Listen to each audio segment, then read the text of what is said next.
Bengaluru, the IT hub of India, has been facing a severe water crisis with residents suffering from water shortage. The drought in some areas of the state is just making it worse. The crisis is so severe that even the Deputy Chief Minister TK Shivkumar acknowledged that the borewells in his home have dried up. Of the 14,700 borewells in Bengaluru, 6,997 have dried up as per reports. Moreover, war rooms have been set up and water tanker prices are soaring high, due to which the government had to mandate the registration of every private water tanker in the city. Meanwhile, a housing society in the city decided that it would impose a 5,000 rupees fine on residents over the misuse of drinking water and also deploy a security guard to monitor it. On the other hand, 854 crore rupees has been disbursed to district authorities by the government, with an additional 70 crore rupees allocated for borewells among other measures. But how did we reach here? What are the causes behind the water shortage in the city? Let us talk to Vinod Jacob, the general manager of the non-profit organization Namma Bengaluru Foundation, which has consistently worked to save the lakes of Bengaluru. So, thank you so much, sir, for doing this with us. And we want your help to understand why is the water crisis become so severe in Bangalore right now. I mean, there has been water crisis, there has been drought in the past, and we have been experiencing since the last few years. But firstly, if you could tell us what are some of the major causes for this current severe water crisis that the city is facing right now? I think it is basically the demand and supply. Today, if you look at it, there is always a shortfall of demand because of the burgeoning population and the developments. In terms of today, when you look at the population of Bangalore, which was about 75 lakhs or 65 lakhs in the 80s, we are doubled it already. We are at 1.4 crores population, and with population, and also because Bangalore is a melting point for everybody, and a lot of expats and a lot of immigrants, and because of the land of opportunity and the rapid urbanization, so to say. When you say there is a rapid urbanization that is happening where people are moving from all parts of the cities to Bangalore. And when I say Bangalore, it's not only Karnataka state, but what is happening in Bangalore is that because of the IT revolution and as the Silicon Valley of India, I think we have a population coming in from right across India when you look at it. So, that is one of the major issues that is happening in Bangalore, where for the 1.4 crores of population that we have, we are becoming a vertical city and more of a concrete space. See, as we speak, we have 10,000 kilometers of roads in Bangalore city, and everything is hardscape today. And because of this, what's happening, and all our the earlier issues of lakes, as well as because lakes have become layouts today because of the requirement of land, and also because of the requirement of, in the name of development and infrastructure development. You need schools, you need colleges, you need sports complexes. So, and you need also transport this thing. So, many of the lakes, especially that was there in Bangalore, has dried up or reduced in size. This is the thing. That's why, in terms of the sort of climate mitigation that is happening in Bangalore, and water has been the first affected, in both ways. We have seen, I think a couple of monsoons back, I think in 22 September, where the entire city was flooded. So, climate changes is here, climate emergency is here, and we are all living in climate denial, so to say. Unless it is hitting your house today, when it hit the CM's house, now everybody is waking up. So he himself had a water shortage yesterday, as we speak. Deputy Chief Minister said that. And Siddharamaya's house also, Krishna, and Deputy CM DK Shivkumar. Now, the person who was responsible for brand Bangalore. And when we are an international cosmopolitan city as such, the basic requirement of water is not met. This is the sort of irony that we are all dwelling in. And the major problems are many. I think it's not only this thing, and we can't depend on only Kaveri. So I think, water management, so to say, and also the surface water management. See, our wells are all dried up. If you take it, the wells, which was the easiest and the simplest form of water, especially in Bangalore and also suburbs. We had a lot of wells, which was even at 40 feet to 60 feet to 80 feet. You used to get wells where people used to draw their wells, even including the farmers, because there's a lot of aquifer being filled with the rainwater because our city was not landscaped and hardscaped like it has been done, and that too in the unplanned way. So there's been a total sort of unplanned development and growth that has happened, and we can never depend on cauvery anymore. Anymore, as we speak, we need to protect our lakes. We need to protect our environment. We need to ensure that our green and the common spaces, our parks, our playgrounds, everything draws water, and there's a lot of rainwater harvesting, which has to be made mandatory as we speak. So technically, the whole modernization, urbanization of the city, and the whole climate change, the climate denial that we are living in, along with the past unplanned development of the city, has now really it's affecting us. Along with obviously the Kaveri issue and the droughts that we have, it's all adding up, and now it has come to our homes, everybody's Yes, homes right now. yes, Also, yes. so with Namo Bengaluru Foundation, you've worked very strongly. It is associated with lakes in Bangalore. So, can you tell us what has changed in these years? Yes. I think as you know the history of Bangalore and what is actually we had close to about 1290 or 1300 lakes, and these are all ponds and lakes and tanks also, which was built over the years. And now Bengaluru Foundation, as we speak, we have been a crusader for lakes, and we have ensured that at least the lakes that are currently, which has survived all the onslaught of the development and infrastructure development and all the same, we ensured that these are at least protected. And the basic protection of the lake, lake is a body which is very open in terms of the ecological as well as the biodiversity. So it's an easy sort of bet for anybody to sort of kill a lake because of the sort of expansion that happens. And lake is the last priority when it comes to it. So we were very clear, and we worked with the Lokaayukta and also with a lot of lake experts, and have ensured that these lakes are protected. And in the first layer of protection is to fence a lake. Today, if you don't fence a lake, what happens? You don't know the boundaries. A lake is a body which can actually sort of immediately get into wetlands and this thing. There's a lot of been studies that has been done by the Indian Institute of Science, which is one of the most important sort of research institutions that we have, and have given a very clear study of the lakes and the wetlands. And Bangalore, for the salubrious climate as well as in terms of the farmlands that was across Bangalore. Today, when you speak, actually, Bangalore has expanded beyond its limit because of the sort of demand that has created, and being the Silicon Valley and the IT city for more reasons than one, like housing, and as well as in terms of for the companies, and also for all the IT and the other manufacturers which came here and settled down. So I think these are things that has happened. So NBF has taken this up and ensured that we protect whichever lakes is there, and we have ensured that we have taken this up with a lot of the residents' welfare associations, as well as in terms of the lake experts, and ensured that these are lakes are protected and also are sort of protected from any encroachment that is happening. And also in terms of the stormwater drains connecting the lakes. Today, what is happening is all the rain that comes in Bangalore, and in Bangalore, I think we are very happy that at least 5 to 6 months of the year, there is sufficient Okay. water Yeah. or rain that is actually coming in. And if we can actually sort of harvest the water and ensure that these are actually filled into the properly sort of distributed through the stormwater drains, as well as in terms of how this can actually be connected. Because if you look at Bangalore, it has an automatic. We are at around I think around 920 meters above the sea level. So there's a natural topography of the water that will flow into all the lakes. I don't know how we can spoil it. It's only in the name of development and in the name of encroachment, we have spoiled the entire flow. And the water is actually sort of what you call today is actually getting into the places and coming to the home, because nature will find its own way.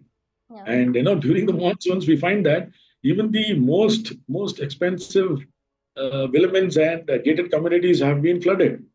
and not only the underprivileged or the urban poor, who are affected first for that matter. But this is the problem. It is totally unplanned growth. And I think the town planning, as well as in terms of the urban planning department and all the parastatal bodies, when we speak, it is like the BBMP, the BWSSB, and the Lakes Department, the Karnataka Tanks Development Corporation. Now we have a lot of corporations and parastatal agencies who are being run. But I feel that there is a total gap in terms of what exactly has to be done. And that's where we have been actually advocating them to, ensure that the proper people are there. Today, you need a hydrologist. Does BWSB have a hydrologist? Water has to be managed by hydrogeologists.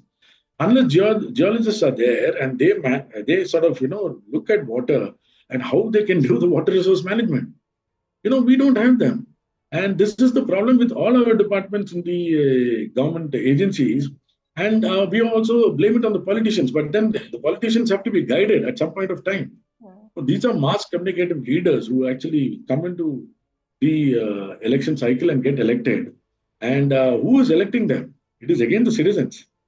So we are all responsible that we have the proper person and in the proper position and in the proper place to manage these things.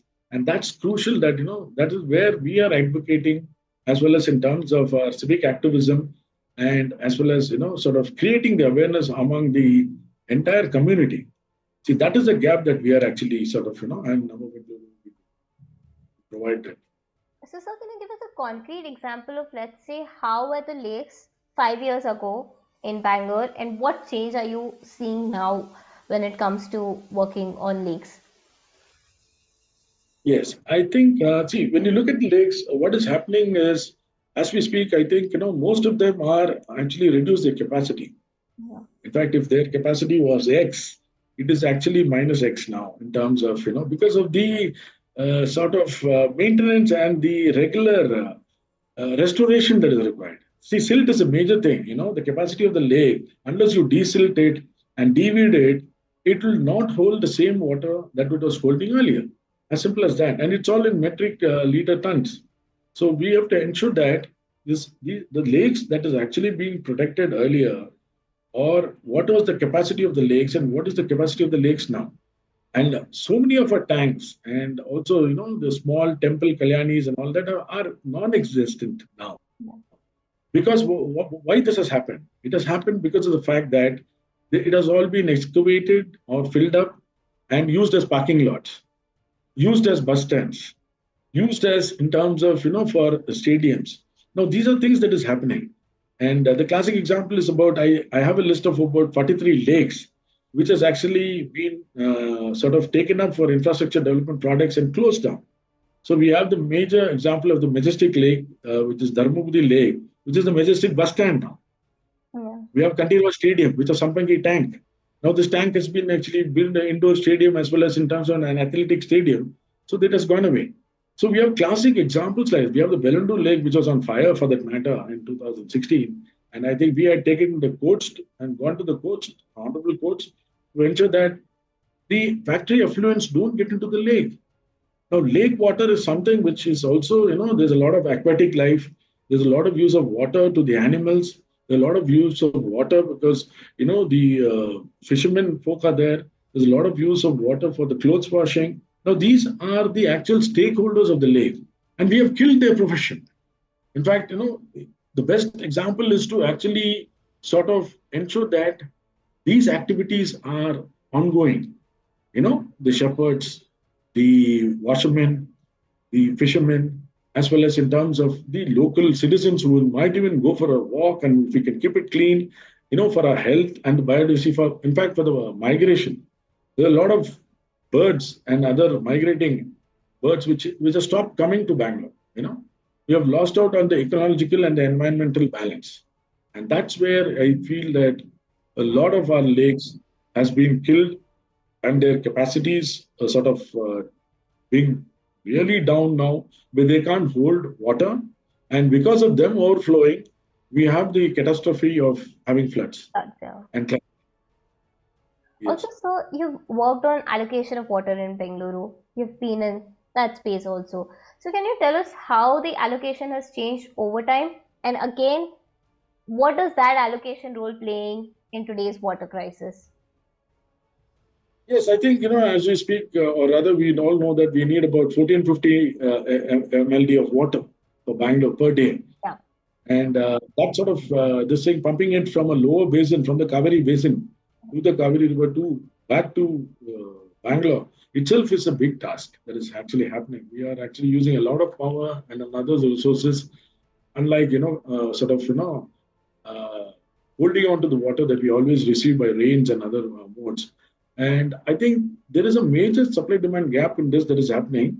And that is how the entire water issue from BWSSB is not being able to sort of, in terms of the tapped water shortage that we are seeing, which is again being filled by the water tanker and the other, the water business. Private Yes, tanker that's owner. yeah, private. So I think it's basically there has to be a PPP model, and also there has to be a proper distinguishing of the price of water also. Since we are living in a city, it is not that water should be free for all. There should be some this thing where there's something called the cost of water. Now, if you don't look at what is the true cost of water, there is a cost that is involved for everybody. So if it is for a gated community or if it is for this thing, there has to be an equitable distribution, which is not happening today. And that is why all these issues crop up where we don't seem to have a proper distribution cycle as well as logistics. Also, we are, in earlier we had this Tipaguntalali reservoir, where again, water was supplied, which is even closer than Kaveri. And the BWSSB has all the infrastructure there. But again, we are also sort of, killed that particular reservoir and its capacity. Today, if you see, the holding capacity has really come down. So if you look at all the other sort of water and the rivers, especially when you look at the Arkavati and the Kaveri, now these are the two major water resources for the city. But we are not able to sort of, ensure that this water is properly utilized for the supply and the demand that is actually being done. And there is always a shortfall.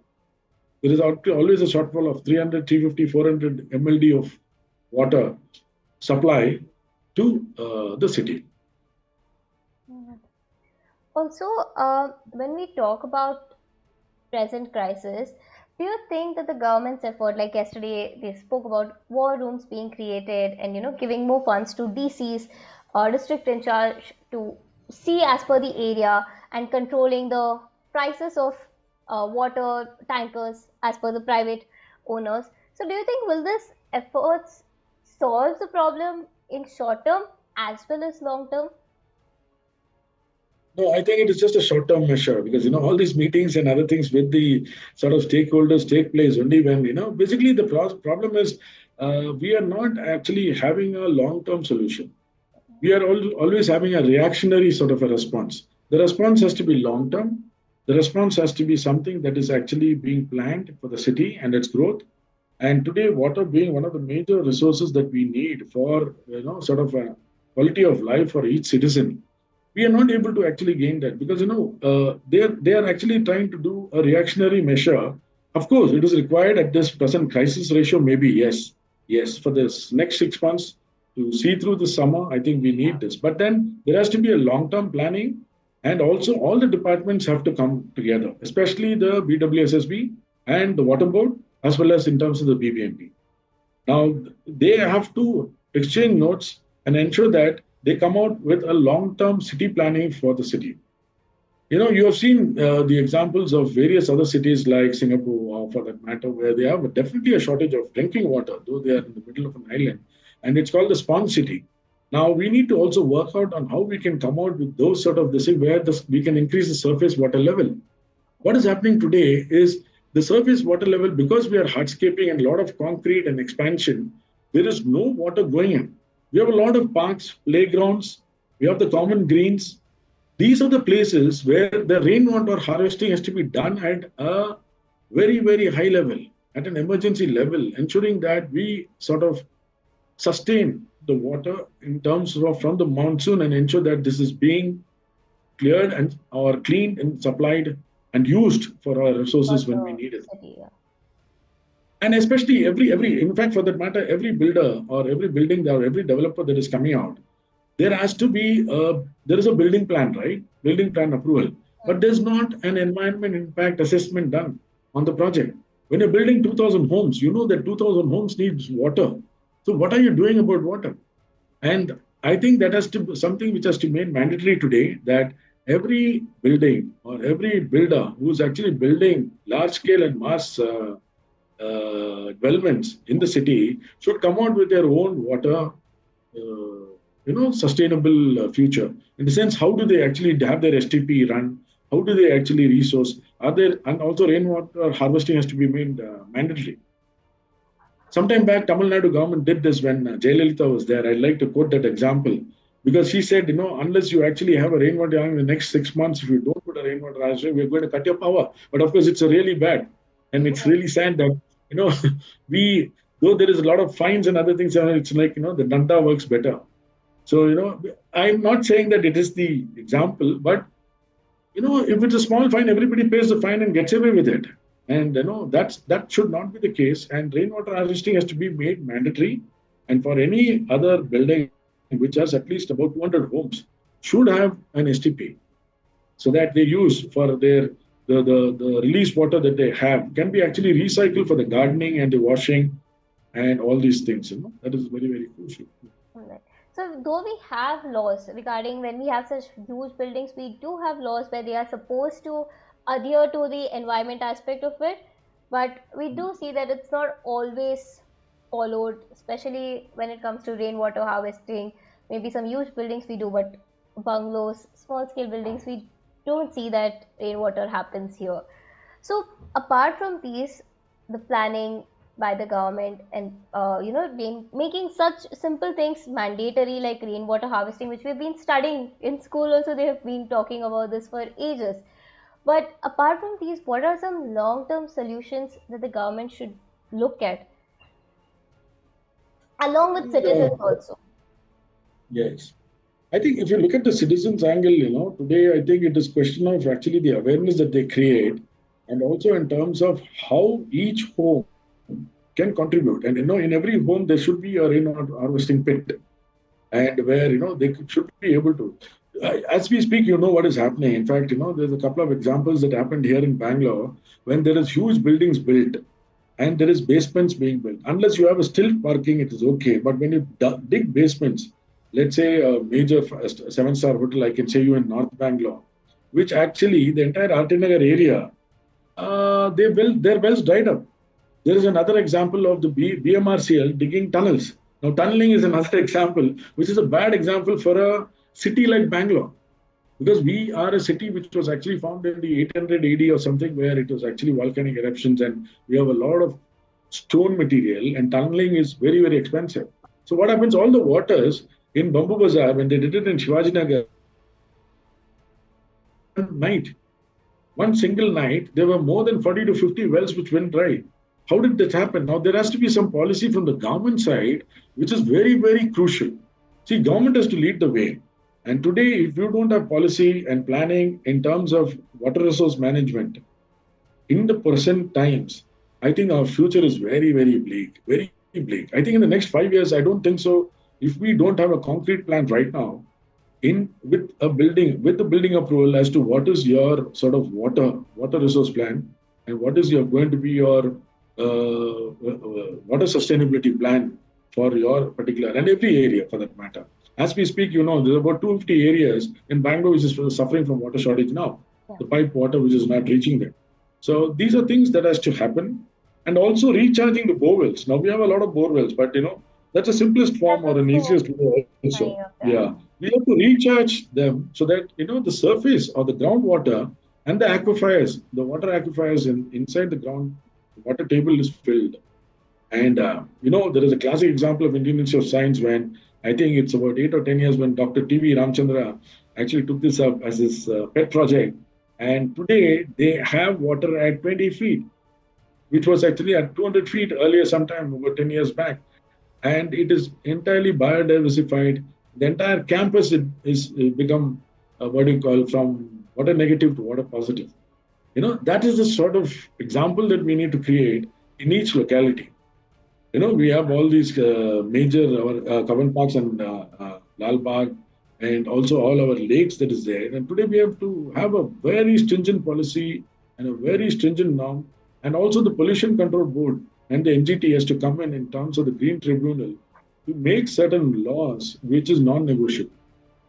It has to be non-negotiable. These laws have to be non-negotiable, maybe for a government building or a public building or for any infrastructure project which is coming. I think water sustainability and water equitability is very, very important in the future. So technically, the environment has to be a very important factor of law policies, infrastructure in the city to make sure that we don't have such crisis in the future. Because anyway, across the world, we have seen that climate crisis is affecting everybody right now. There's nobody left behind. It's coming into all the other spaces of our life, and the government has to act on these lines. What can the citizens do as well for long-term things?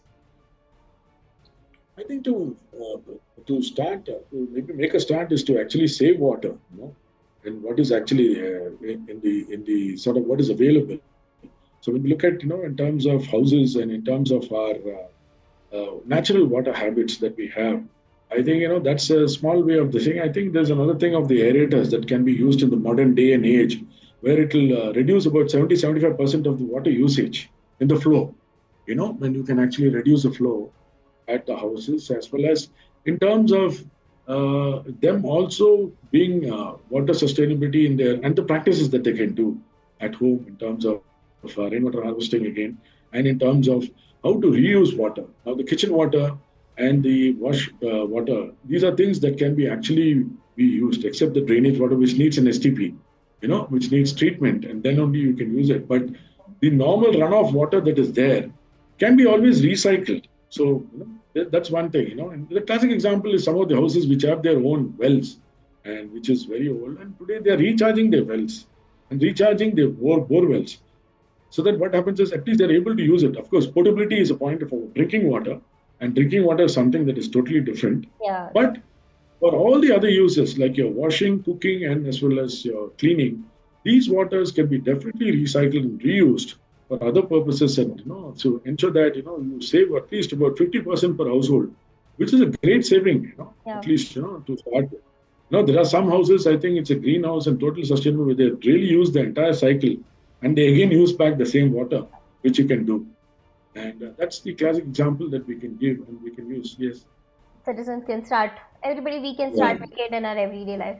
Also, specifically from the last 1 week, we have seen that the most posh areas as well, in Bangalore, at least Whitefield, we saw that an apartment head now has rules for the usage of water of their, apartment holders and civilians who live there. And now there are rules that there's a guard who's going to actually check how much water you use and those. Do you think is it even going to be effective monitoring people's water usage at this level? Also, yeah, if you could answer that. Do you think will it? Yes, I think it's a baby step, but in the right direction. Because when you look at that particular apartment complex, I'll not name it, but it's actually again sort of a very, very big unit.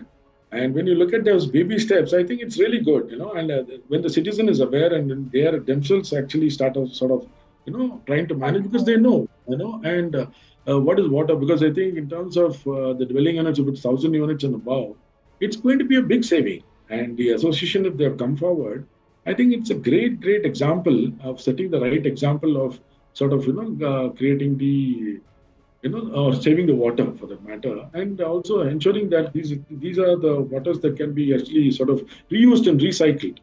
Now, there is a lot of things that we have to actually look at is recharge, reuse, recycle. And water is one precious commodity in day life. Like, nobody can live. And you need water from the time that you wake up in the morning to the time that you retire.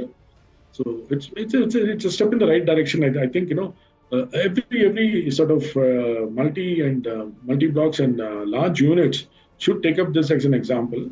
And the government should also support them in terms of, how they can make the particular area, from water negative to water positive, and how they can recharge water.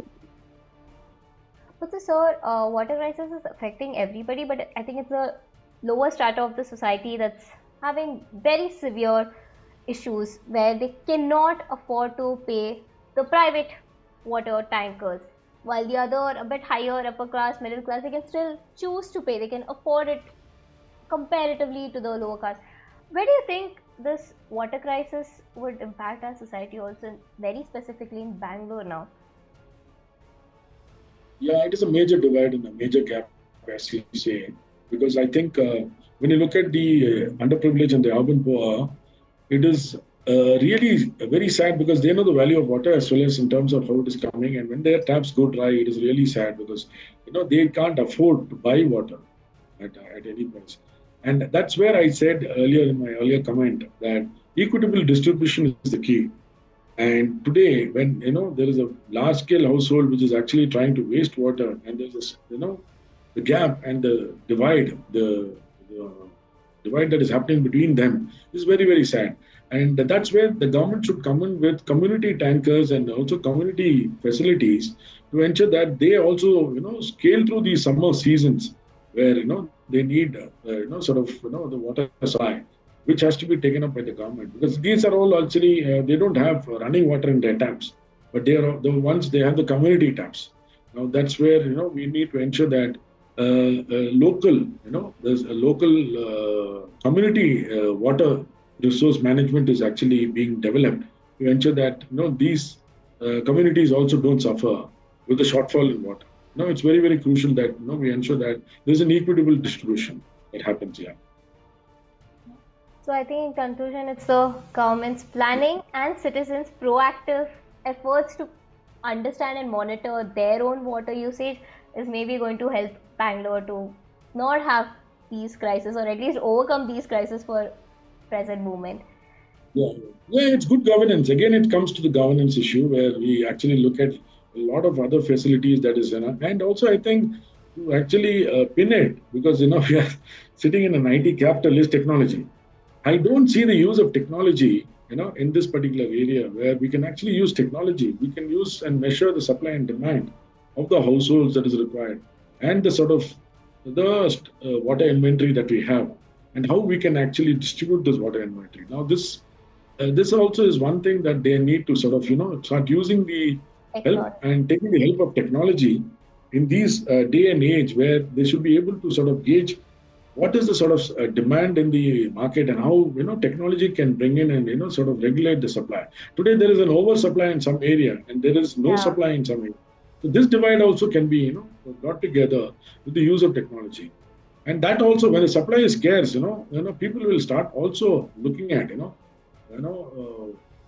using water very, very efficiently, and very sparsely and very carefully so that they don't waste water. I think governance also has to come. I think that's where I think we have the three slogans like Samaj, Sarkar, and Bazaar.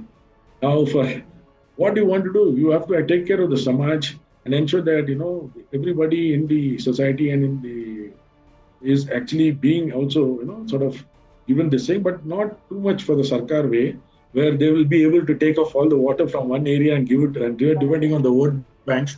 Now, these are all political games also, where it has to be purely on the basis of demand and the area and the number of households.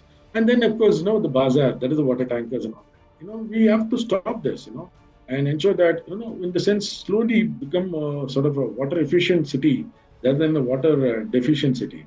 And that is a key that we have to all keep this together and work together with the citizens and the residents of Bangalore to, and I think protect our lakes and environment to ensure that we are actually sustainable and we are able to save water. Thank you so much, sir, for providing us with so much insight and helping us understand this crisis. Thank you. Sure. Thank you so much.